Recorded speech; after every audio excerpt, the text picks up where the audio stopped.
அச்சாரம் டிவி நேயர்களுக்கு வணக்கம். நாம் இன்னைக்கு திரை விமர்சனத்தில் ஜிவி பிரகாஷ் நடிப்பில் வெளிவந்திருக்கின்ற பிளாக்மெயில் திரைப்படத்தின் திரை விமர்சனத்தை பற்றி தான் பார்க்க போகிறோம். இந்த படத்தை மாறன் இயக்கியிருக்கிறாரு. ஜேடிஎஸ் ஃபிலிம் ஃபேக்ட்ரி சார்பில் ஜெயக்கொடி அமல்ராஜ் தயாரிச்சிருக்கிறாங்க.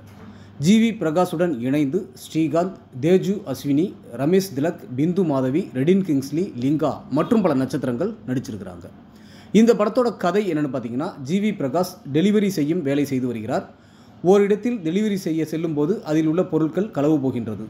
அதனால் அவரது முதலாளி அவரது காதலியை கடத்தி வைத்துக்கொண்டு தனது களவு போன பொருட்கள் வந்தால் காதலியை ஒப்படைப்பேன் என்று சொல்கின்றார்.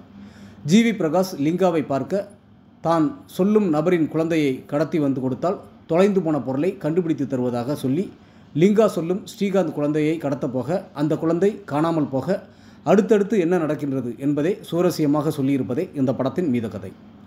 ஜிவி பிரகாஷ் கதாநாயகனாக கொடுத்த கதாபாத்திரத்தை சிறப்பாக செய்துள்ளார்.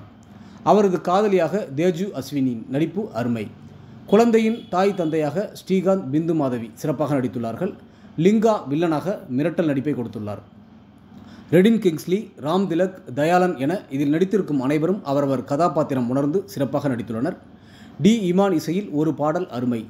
சாம் சிஎஸ் இசையில் பாடல் மற்றும் பின்னணி இசை பெரிய பலம். கோகுல் பெனாயின் ஒளிப்பதிவு படத்திற்கு கூடுதல் பலம். குழந்தை கடத்தல் கதையை எல்லோரும் ரசிக்கும்படி சொல்லி வெற்றி படமாக கொடுத்துள்ள இயக்குனர் மாறனுக்கு பாராட்டுக்கள். ஒட்டுமொத்த படக்குழுவினருக்கும் அச்சாரம் டிவி சார்பாக வாழ்த்துக்கள்.